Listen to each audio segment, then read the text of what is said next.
Fala, meu povo que se liga aqui na TV Princesa Vale News. Olha, mais um episódio do nosso podcast. E hoje nós temos aqui o prazer, e para mim é um privilégio estar com esse grande comunicador. Eu que hoje vivo da área, né, da comunicação, do entretenimento.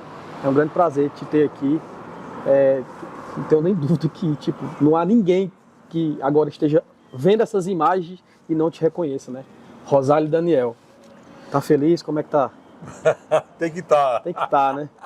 Seja bem-vindo ao nosso Feliz por estar participando do Milagre que é Viver, né? Depois dessa pandemia que a gente teve aí, que levou embora muitos amigos da gente. Exatamente. Muitas pessoas queridas, né?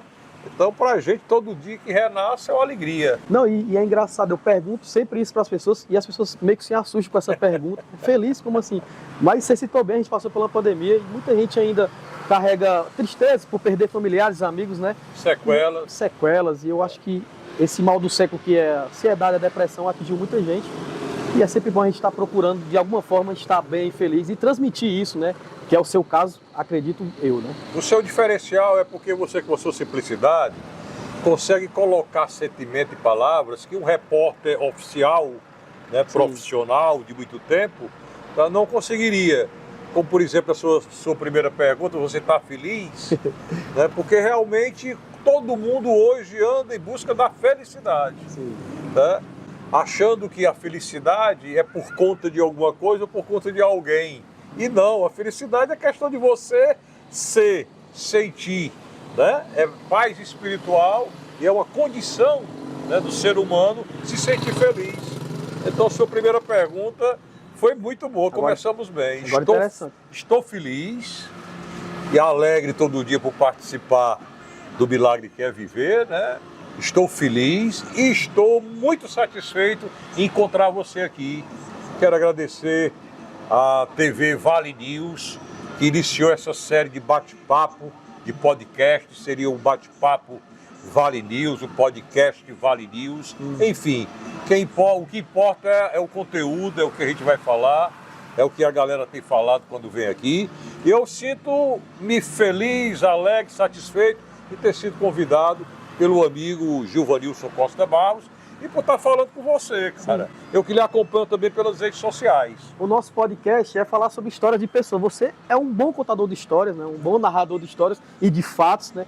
Falar sobre se há alguma dificuldade, contar mais sobre a sua história, de repente, hoje aqui nós queremos isso. Falar sobre como foi o início de Rosali Daniel na comunicação. Quando você era criança, você escutava muito, o menino zoadento, esse menino é um menino serelepe, nem mais fala essa palavra, né? Isso é de jeito nenhum. Como era o Rosali Daniel na infância? Você sempre teve aspirações à comunicação? Eu fui levado a ser comunicador, né? Eu diria sim. Por quê?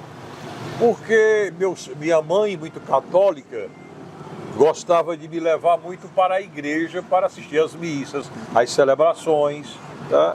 E eu usava o microfone para fazer as leituras. Certo. Aquela familiarização com o microfone nas missas, nas reuniões, né, de certa forma começou ali o interesse pela comunicação. Mas era algo que você gostava de fazer? Ou de repente, só estou indo porque mãe está mandando? Na realidade, porque a mãe mandava. Certo. E porque fazia parte ali daquele ritual. Certo. Tá? E claro, eu não sabia da importância da comunicação, não sabia que aquelas ações, né? Aquela prática de ler leitura do microfone me levaria a ser o que sou hoje, sim, comunicador. Mas aí o teatro também influenciou muito na minha vida. Rosali, já participou de teatros? Já, porque assim, na época, quando eu lia muitas leituras, né, nas celebrações das igrejas, existia também o teatro ligado à igreja, que selecionava pessoas que tinham, de certa forma, um talento que estava aflorando. Olha aí, se lá do ator de Rosali, você não sabia, hein? Mas porque a gente sabe. É uma curiosidade. E nos convidava para ir fazer peças teatrais. Então, o teatro, né, e a comunicação, usando o microfone nas celebrações religiosas, foram os dois fatores principais que me levaram a ser comunicador. E é até importante falar que, de repente, o teatro fomentou essa sua facilidade em se comunicar, né? Com certeza. Até porque depois do teatro, quando eu saí da minha cidade natal, que eu tive a oportunidade de ir para a capital, eu fiz um curso maravilhoso com um professor que ainda vive conosco, mas já tem uma idade bem avançada, faz tempo que eu não vejo, Ivonilo Praciano. É um dos maiores e melhores professores de comunicação oral e expressão corporal do Brasil.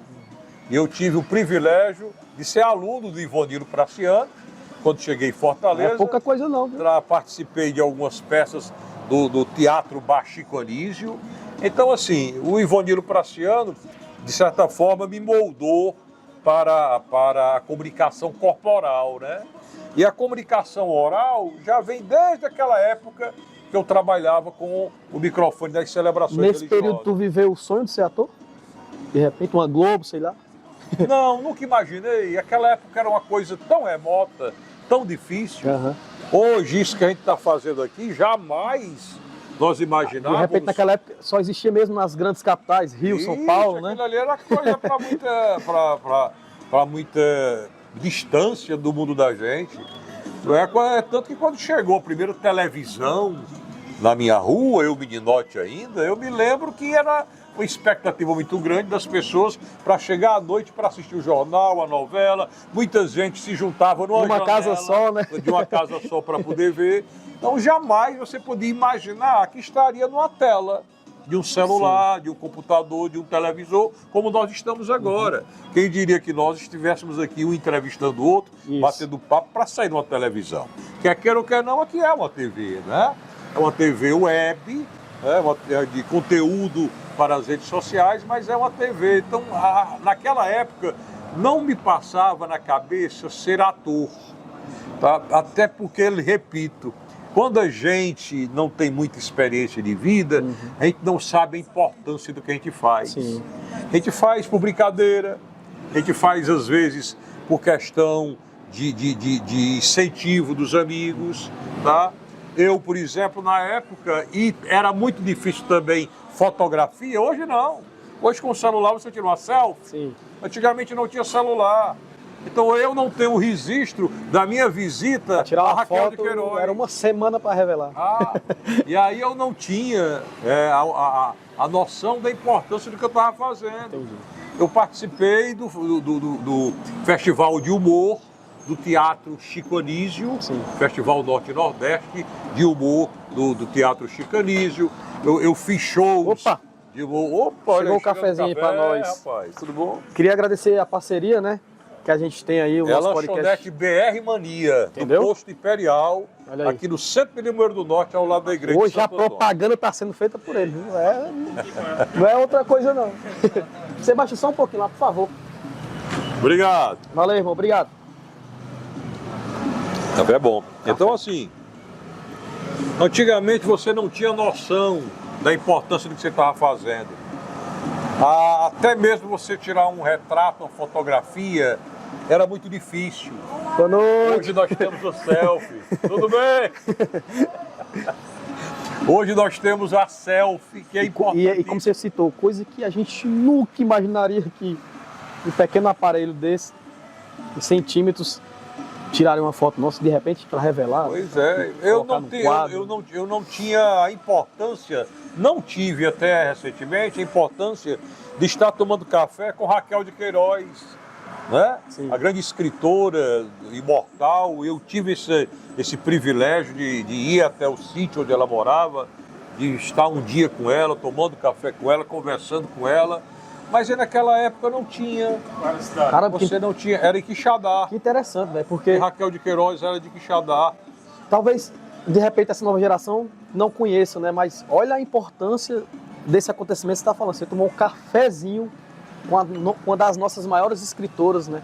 Na que casa foi a Raquel dela, de Queiroz. Caramba, na bicho, casa que legal. dela, e fui convidado por ela para conhecer o local que ela escrevia. Olha aí. E era uma casinha. Infelizmente não teve registro. Não teve registro. Caramba, bicho. Eu morava na época em Quixadá, trabalhava na Rádio Monólito. Quixadá é a sua cidade natal? Você inclusive citou. Não, eu sou de Senador Pompeu. Senador Pompeu. Senador Pompeu, meu torrão natal. Eu costumo dizer que Limoeiro do Norte me adotou, o Vale do Jaguaribe me acolheu, mas eu sou do Senador Vez ou outra Pompeu. você passa por lá? Como é? Ainda tem familiares lá? Tenho familiares, tenho irmãos, irmãs, sobrinhos, sobrinhas. Você não conseguiu convencê-los a vir morar aqui? A raiz maior é o pai e a mãe, né? Sim, sim. Quando a raiz maior se vai, os galhos das árvores Sim. ficam, mas a raiz maior indo, você perde aquele, digamos assim, aquele gosto maior de ir, porque falta alguma coisa, sempre falta. Sim, sim. Então, quando da morte de meu pai, de minha mãe, eu deixei mais de ir a Senador Pompeu, mas tenho muitos amigos e amigas, parentes, familiares lá. Eles já vieram para cá, gostaram muito de Limoeiro do Norte. Eu já tive um irmão que morou aqui comigo um bom tempo e que já voltou para perto da família. Então, assim, Limoeiro do Norte me atraiu pelas ruas largas, pela cidade arborizada, pelo jeito decente do povo receber a gente.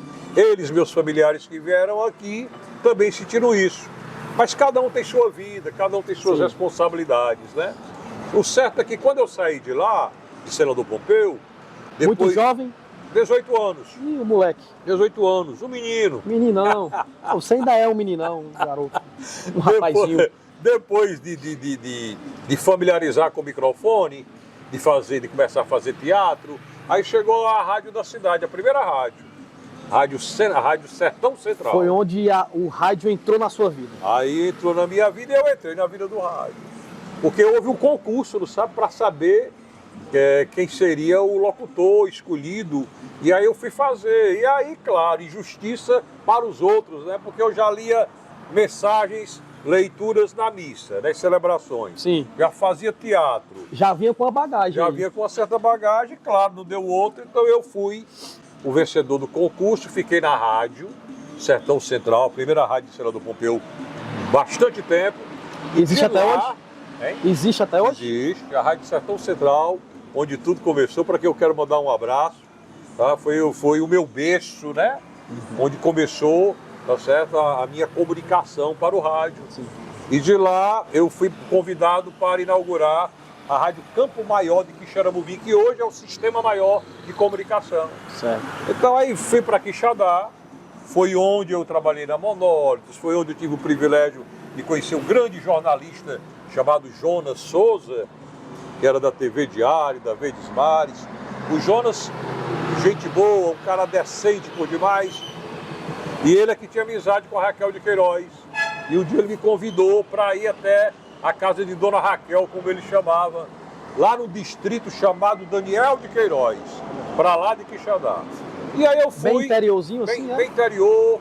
Eu ainda me lembro... Ela gostava desses ambientes empacados, né? Eu ainda me lembro que o nome do sítio de Raquel, eu acredito que deve existir ainda, porque é uma figura imortal, como Raquel de Queiroz, ninguém ia mexer no que ela deixou. Sim.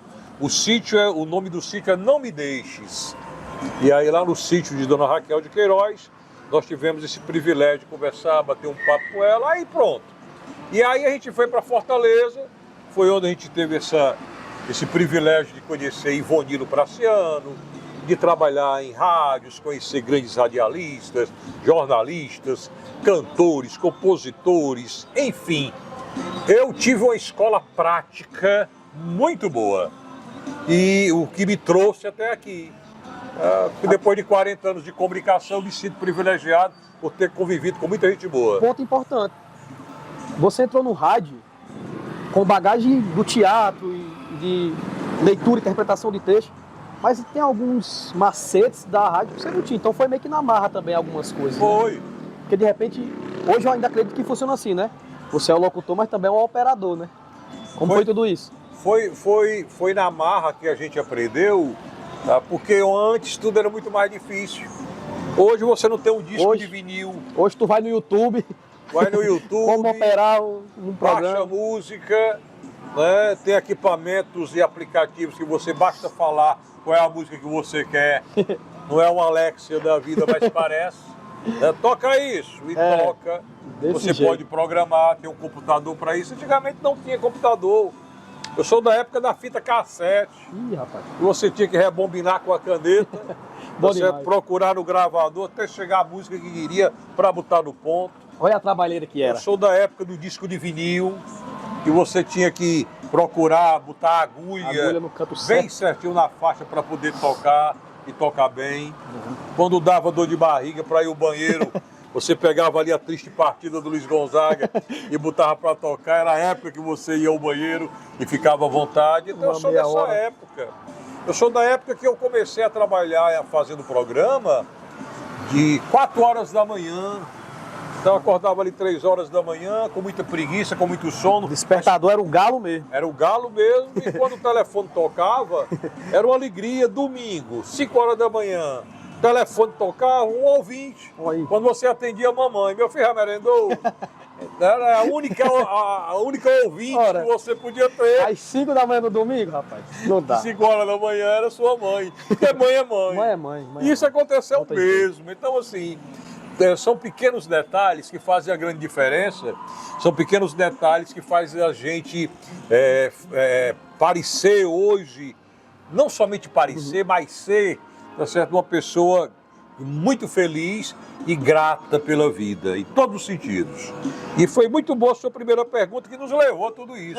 Você fala A sobre... felicidade, estou feliz pessoalmente, profissionalmente e também por estar participando aqui desse Você bate-papo. fala sobre essa gratidão pela vida, porque você viveu muitas histórias que de repente te trouxe como exemplo de vida, né? Caramba, essa pessoa passou por isso, eu narrei um fato tão triste, por que eu não estou dando valor à vida? Acontece muito isso, de repente o ser humano gosta de apanhar para depois entender como é que funciona a vida de fato. Você narrou muitas e muitas histórias assim, marcantes, tem alguma delas que nunca sai da sua cabeça? Você falou que o cidadão, o ser humano apanha para poder aprender. É verdade, tem sentido.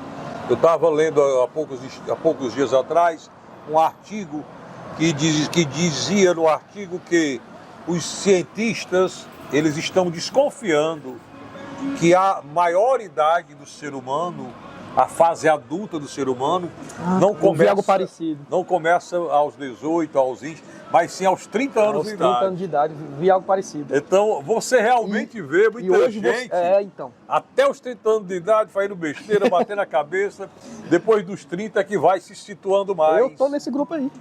Quando eu li, esses caras tá falando de mim, rapaz. Esse aqui me conhece. A fase adulta começa a partir dos 30 anos, estão descobrindo agora, faz todo sentido, e é a melhor idade. E a partir dos 30 anos é a idade da responsabilidade. Sim.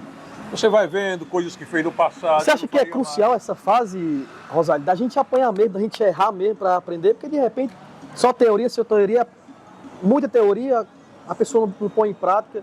Você acha que essa fase da adolescência, mesmo da juventude, é importante a gente fazer merda mesmo para de repente aprender de que fato, como é que funciona a vida? A vida é uma escola, né? E toda escola você tem que participar por testes, exames, provações. Eu imagino que essa fase de infância, pré-adolescência, adolescência, juventude, onde se faz burrices, onde se faz muita merda, onde se quebra a cara, tá? Onde se chora, onde se tem um atrito e um conflito de sentimentos, Sim. eu acho que é justamente para o crescimento. Faz E parte, é faz crucial. parte. Tem que ter. Porque o que acontece muito é que os pais, né, e gente ao derredor desses jovens hoje estão tentando blindar eles dessas situações, mas de repente constrói um ser humano frágil que aos 30, quando era para ter passado essa fase, ainda está fazendo besteira. Não funciona, Não né? funciona, né? Aos 30 ainda está tentando né, funcionar. De repente direito. ainda está engatilhando Ainda tá ainda, porque foi muito blindado, né? E vou lhe dizer mais, os pais hoje em dia são tão jovens quanto os filhos. Ah, tem esse Talvez fato aí seja também. por isso Interessante, que verdade. essa engrenagem não está funcionando bem. Faz sentido. Você vê as famílias desarticuladas, vê o povo meio doido, meio maluco, os filhos de hoje já não respeitam os pais, porque nem podiam respeitar e nem podem mais, tendo em vista que os pais são praticamente da mesma idade dos Tem filhos. isso. Hoje você vê crianças, adolescentes, grávidas, hoje não existe mais aquela questão de você se deliciar com o conhecer das pessoas, o namoro, o casamento. Hoje é o ficou, engravidou, né? Botou o filho no mundo, entrega para os pais, para os avós. Infelizmente hoje é o perfil, né, da maioria dos jovens de hoje em dia que ficam, engravidam, têm os filhos e são crianças tentando Cuidando criar de outras crianças. É aí onde a conta não fecha. Tá Faz entendendo? E acredito que essa trajetória até os 30 anos, para você ser adulto. É a geração do imediato, né? A vida é escola, é um jogo também, né? Igual tu joga que passa de fase. Isso. Então se não A passar. galera tá não querendo passar por fase nenhuma, Pois já quer. tem que passar as fases.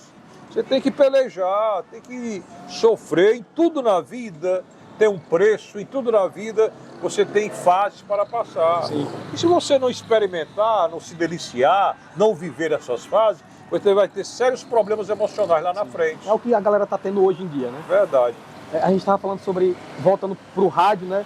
Você tava citando aqui há pouco tempo o desprazer que você teve de não ter registrado o momento com o Raquel de Queiroz, porque Com naquela Raquel. época não havia essa tecnologia que há hoje. É. A tecnologia cada vez mais avança, não tem jeito. Daqui a pouco os robôs estão aí fazendo entrevista com um podcast. Com o surgimento da tecnologia e esse avanço tão rápido, o rádio está morrendo, porque o rádio é raiz. É. O que, é que você acha sobre isso? O rádio é raiz. Eu estou muito preocupado com a questão do rádio, porque eu faço parte do rádio. E é algo que você ama de paixão, né, Paixão. Rosário? De fato, assim, né? É o que eu sei fazer, na realidade. Não, você é bom em muitas É o que eu coisas. sei fazer. É muito bom. Bondade sua. É o que eu Você sei era pra estar fazer. com nós aqui, ó, no digital já. É o que eu sei fazer de melhor, é a comunicação. Você quer mais? Como é? Ele já foi convidado, né? Ah, Não, mas tá, ele vai vir, vou, ele vai vir vou. pro nosso time. É como eu falo pro meu amigo Gilvanis, tudo ao seu tempo, né? É, tem isso, boa. Tudo no tempo de Deus. A gente tem que curtir as fases, né? Sim, sim. Olha o que a gente estava falando há pouco Sim. tempo, né? As experiências ensinam muito a gente. Então eu estou passando por uma experiência nova de redes sociais, iniciando cá comigo, sozinho, com os meus botões. Eu preciso desse tempo no rádio para mim. Certo. Mas aí eu me considero ainda uma pessoa que está se renovando para o mundo da comunicação moderna. Sim. E muitos caminhos eu vou trilhar ainda. Quem sabe um dia aqui pela TV Precisa Vale News. Queremos você aqui, hein? Pois é, que bom. Que bom que vocês querem. Eu imagino que não só a gente aqui, né, você participando aqui com a gente, você já deve ter recebido muitas outras propostas de TV Webs, de canais digitais, né? Já muitas propostas de rádio, de TVs webs, de canais digitais. Mas como eu lhe falei há pouco tempo, Assimilando tudo devagarinho, eu né? preciso de um tempo. Sim. Entendi. São 42 anos de rádio, eu comecei em 1981, Olha aí. aos 14 anos de idade, fazendo rádio. Quem é bom de conta aí vai comunicação. acertar a sua idade aí já. Vai ver. Vai deixar nos comentários aí. É mesmo. São 55 anos bem vividos. Olha aí. Mas assim, eu precisava de um tempo. Meu coração estava pedindo, Sim. não sabe? Um tempo no rádio. Você chega a uma determinada idade que você tem o direito de escolher o ambiente que você vive, as amizades que você tem, o jeito que você quer trabalhar e o jeito que você tem que pensar. Então, assim, eu estou muito preocupado com a questão do rádio hoje em dia, não por conta das redes sociais, porque cada um vai ter seu espaço Sim, sim. sempre. Rádio é rádio, redes sociais são redes Ainda sociais. existe o público do rádio, né? Existe. Isso é um fato. Fiel. Mesmo pessoas que enveredam pelos atalhos das redes sociais, Sim. gostam de ter o rádio. Sim. Tem gente que tem computador ali trabalhando, tem E o gente rádio que do tem lado. Face e o radinho do lado, É. escutando o locutor, uma boa música, né? Então o rádio é rádio, redes sociais são redes sociais. Mas com a chegada das redes sociais, há uma grande preocupação, pelo menos para mim e outros amigos meus que gostam do rádio AM, FM, tá? Pelo jeito que alguns proprietários de rádio estão encarando o rádio. Estão querendo misturar as coisas, não sabe? Entendi. Fazer com que o rádio se transforme em televisão, a televisão se transforme em rádio. Isso pode baldear o coreto. Sim. E aí eu tenho me preocupado. Por isso que eu estou dando tempo no rádio. Talvez seja para mim ver até onde vai essa questão de redes sociais, até onde eu posso voltar novamente para o rádio e que tipo de rádio eu quero fazer. Sim. Quero fazer e voltar, mas para fazer uma comunicação que me agrade também, mas que agrade principalmente o público. Então isso tudo no seu tempo. Eu acredito que vai E assim, acontecer. você tem seu público, né, Rosário? A gente tem um Pra onde você público- for, essa galera vai te acompanhar, né? A gente tem um público muito fiel. As donas de casa, o chefe de família, a empregada doméstica, né? Enfim, o pessoal do sertão, né? Não Sim. só da cidade, mas das comunidades. Principalmente, eu sinto falta também, mas enfim, tudo na vida Fase. é fase, e essa fase que eu estou passando tem que ser respeitada. Nessa sua vida no rádio, você conheceu celebridades, pessoas assim, de todos os meios e segmentos da sociedade, principalmente políticos, né? Você se apaixonou pela política através do rádio, conhecendo histórias de políticos, como foi? Eu Que iniciou sua vida na política? Eu diria que a política sempre fez parte da minha vida. Somos políticos por natureza, né? Somos, e nós que fazemos rádio, toda vida, quando chega a época de política, nós somos convidados a participar do movimento político. Porque E a procura deve ser enorme, né? antigamente tinham os grandes comícios, né? Hoje não existe mais. Hoje não existe mais. Porque a justiça proibiu certas coisas. Antigamente eram grandes shows de grandes artistas, os comícios eram muito grandes, duravam horas e horas, onde cada candidato falava, discursava, tá? E tinha que ter ali um bom locutor, que era para sustentar o público, né? E aí onde nós entrávamos. Então eu diria que a minha vida política, tá? O meu namoro com a política começou também com o rádio. Porque lá atrás, lá no meu torrão, lá no Senador Pompeu, eu já apresentava reuniões políticas, comícios políticos, fui ganhando também essa experiência. E quando chegava a época de campanha política, eu tinha que ter uma agenda, porque eu era chamado para várias cidades do Ceará, Iguatu, Acopiara, Messejana, Fortaleza, aqui mesmo em Limoeiro do Norte. Antes de vir morar aqui, eu vim apresentar comícios. Olha aí. Na época do Careca, ex-prefeito, que eu não conhecia bem, o Ademar, que foi prefeito, que eu não conhecia bem naquela época, eu vim apresentar um comício aqui, se não me falha a memória, na comunidade de Maria Dias. Nem imaginava morar aqui no Limoeiro do Norte. Veja como é a vida da gente. Então, essa familiarização com os palanques, com os políticos, tá? Fizeram com que houvesse esse namoro, Rosélio Daniel, com a política. Agora, política partidária mesmo, de entrar para ser candidato. Até então você não tinha nenhuma intenção? Não, aconteceu aqui no Limoeiro do Norte, porque eu já morei em várias cidades, mas a única cidade onde eu cheguei e me estabeleci para ficar, porque eu vim passar 6 meses e fiquei muito tempo, já estou há quase 30 anos. A cidade te abraçou, não teve jeito, segurou. Me segurou, me adotou e aqui eu estou. Então, essa familiarização, esse namoro, esse, digamos assim, esse afeto pela política é de muito tempo atrás. E eu acredito que não podia dar em nada diferente, a não ser também eu entrar na política partidária. Sim. Igual a outros locutores entraram. Hoje, Moésio Loyola, um dos grandes radialistas do Ceará, é deputado estadual. Né? Nós tivemos Narcélio Lima Verde, um dos maiores comunicadores da Rádio Verdes Mares, deputado estadual. Nós temos o Ferreira Aragão e tantos outros comunicadores do rádio e da televisão que são deputados estadual, federal.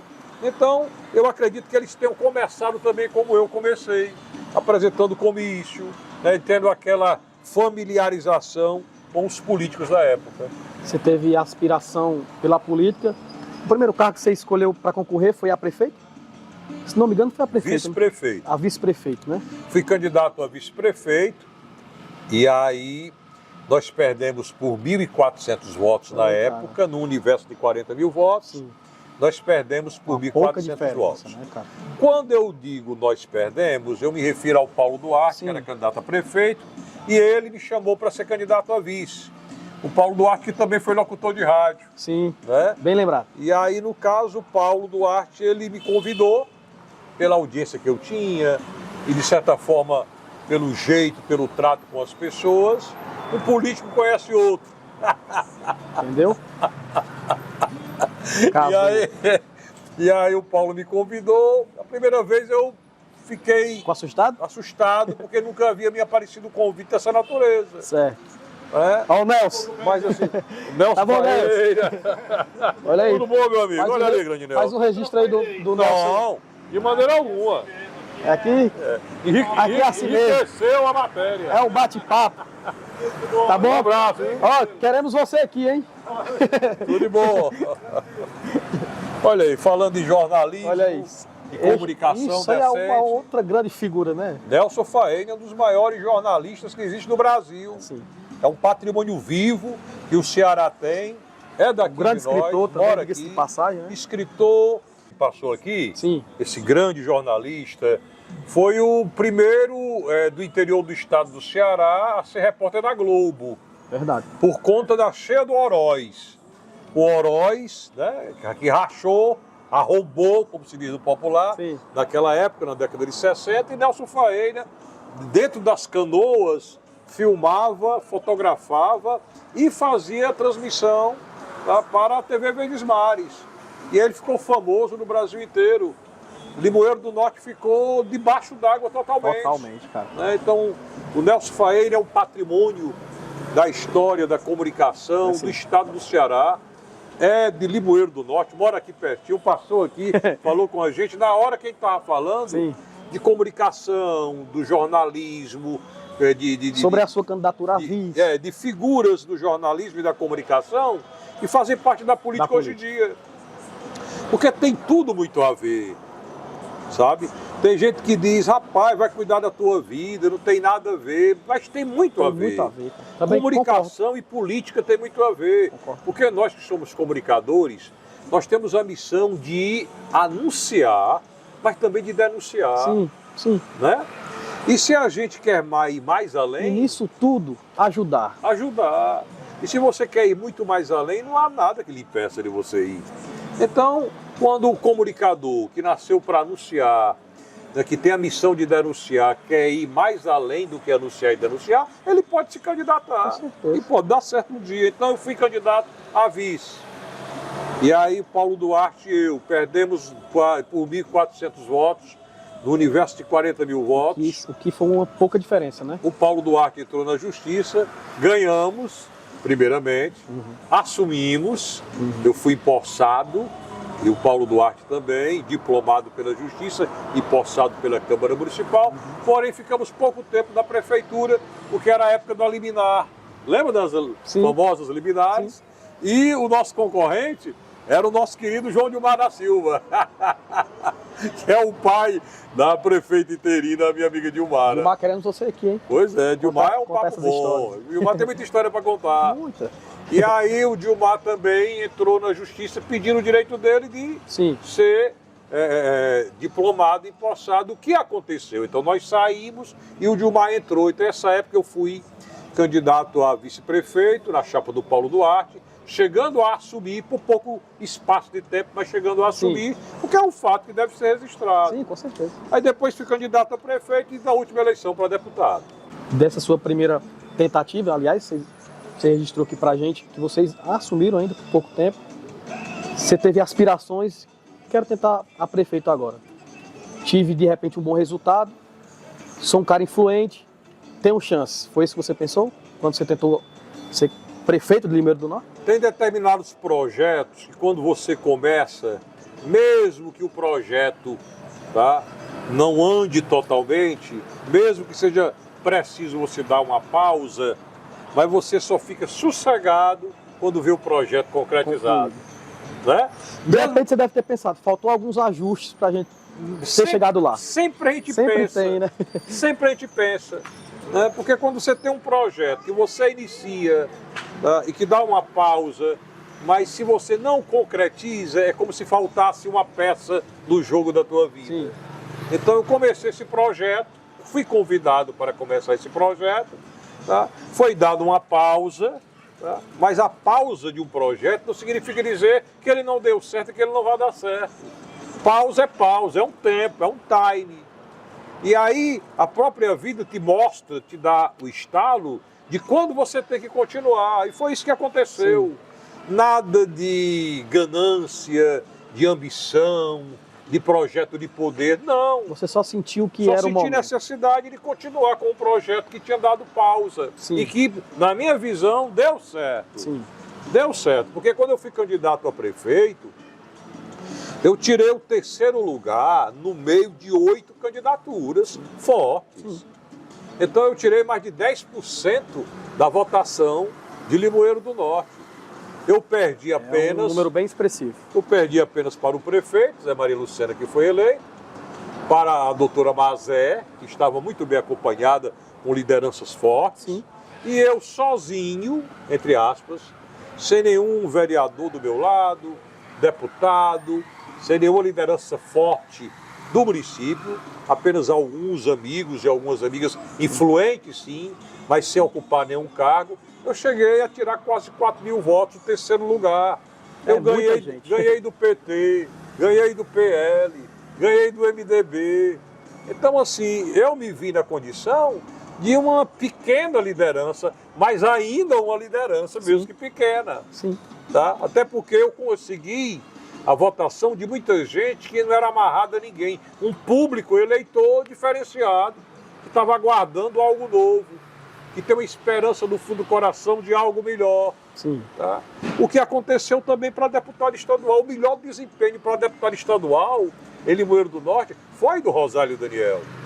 É só você fazer a matemática da política. Como você vê essa campanha para deputado? Como você viu? Viu com bons olhos, de repente te trouxe um ar de acho que eu chego lá.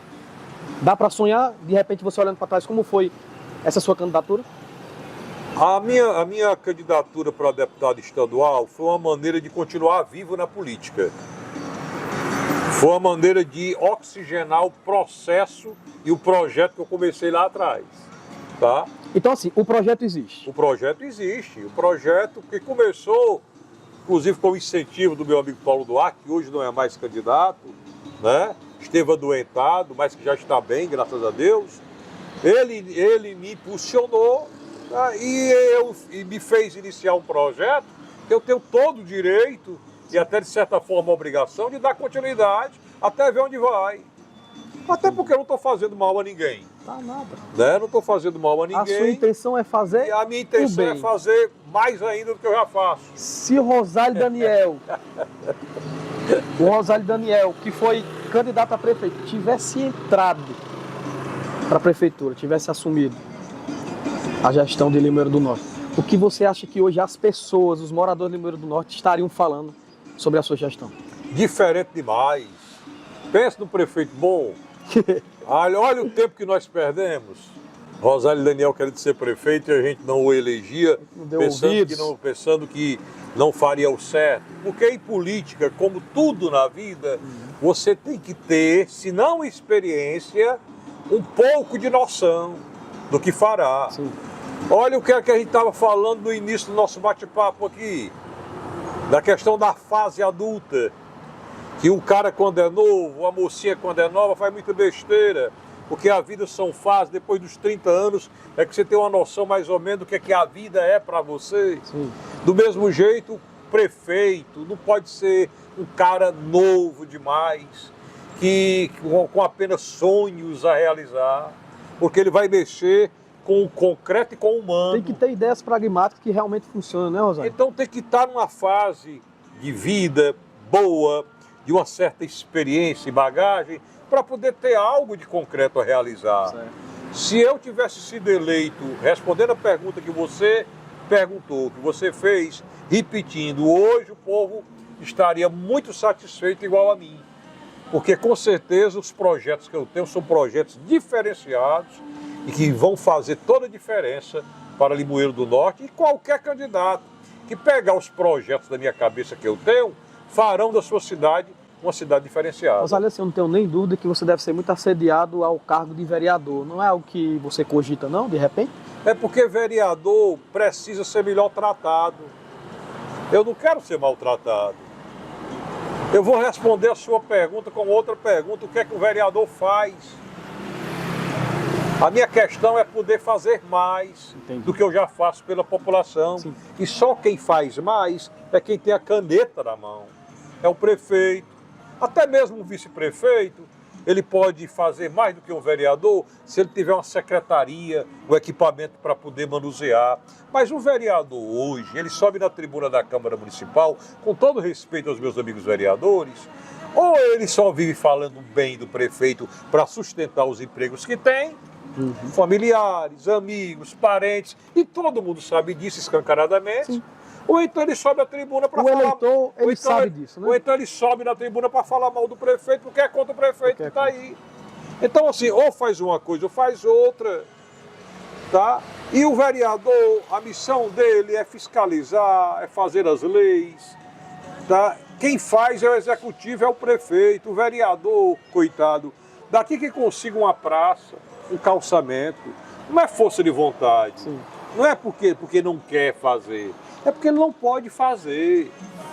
O vereador dele deveria ser bem melhor tratado pelo prefeito municipal, porque na maioria das vezes os vereadores são tratados com chantagem, com extorsão, com o toma lá da cá. Isso é desrespeito à figura do vereador e ao cidadão. Eu, na condição de prefeito, respeitaria o vereador, trataria, tá, com o melhor trato, com o melhor jeito. E não vou para vereador porque eu não quero somente falar. Falar eu já falo no rádio, aqui com você, nas redes sociais. Não tem jeito. A minha intenção é fazer mais do que eu já faço. Enquanto houver esse esqueleto político que hoje é formado, a política do interior, né, que é base e oposição, vai ser sempre essa briga complicado por cargos, poderes, né? O Rosário, enfim, você, de repente, né, tudo pode acontecer. Tudo. O amanhã ninguém sabe. Aliás, o amanhã, o que a gente sabe, que já é próximo ano, né? Podemos chamar de amanhã, é ano eleitoral, né? É. Com quais olhos você vê essa gestão e com quais olhos você, de repente, vê o que vem por aí? Eu diria para você, com muita segurança, que nada mudou até agora. O que está aí, tá, é o mesmo processo que começou com a eleição que passou. Quem está aí no comando da administração é a mesma equipe que foi eleita na eleição que passou. Ninguém pode desmentir isso, porque a gente está indo contra a justiça eleitoral. Então, a vice-prefeita, que hoje é prefeita interina, ela foi eleita como vice-prefeita com o prefeito que está licenciado. Então não houve nenhuma mudança em Limoeiro do Norte de administração. O que houve, na minha visão, foi uma mudança apenas de gestor da administração, que trocou os secretários e que ainda não fizeram nada até agora, talvez porque a prefeita ainda esteja interina, pisando em ovos, não sabe se pode avançar, até porque há quem diga que o prefeito licenciado poderá voltar. E nesse trâmite, nesse tempo em que o prefeito eleito está licenciado e a vice-prefeita eleita está interinamente no cargo, quem sofre é o município, que não vai nem para frente nem vai para trás. Está entendendo? Então, assim, não houve nenhuma mudança. Infelizmente, a gente vê muitos comentários, são só comentários, muitas especulações, são só especulações. O fato é, enquanto Limoeiro do Norte, uma cidade de um complexo educacional extraordinário, uma cidade intelectual, uma cidade sede de diocese, uma cidade que teve como patrono do Aureliano Matos.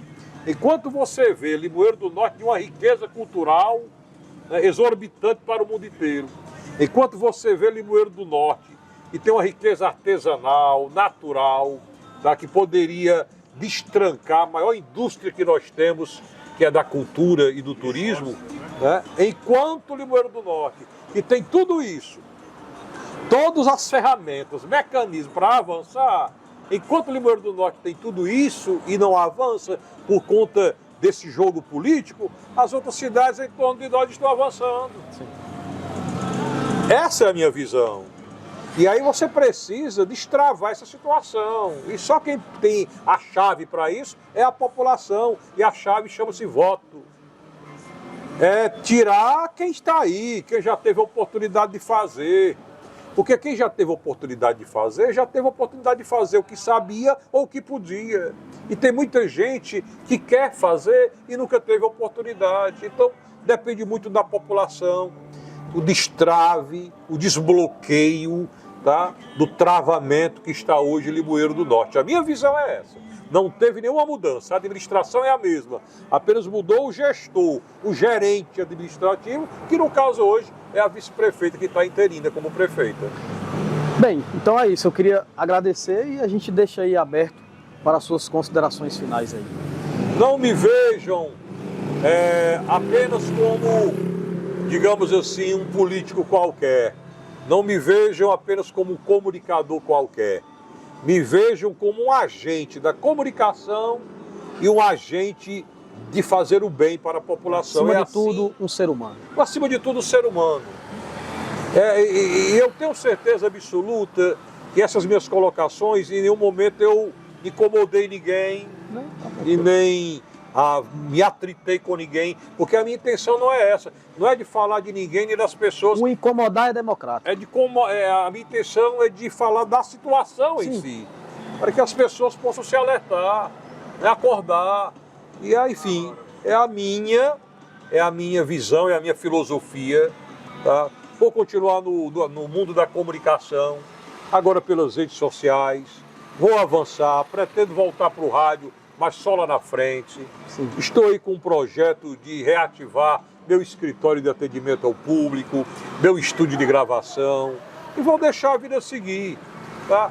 Essa pré-candidatura minha a prefeito de Limoeiro do Norte é uma pré-candidatura que ainda está sendo falada, construída, estou ouvindo meus amigos, e tudo pode acontecer.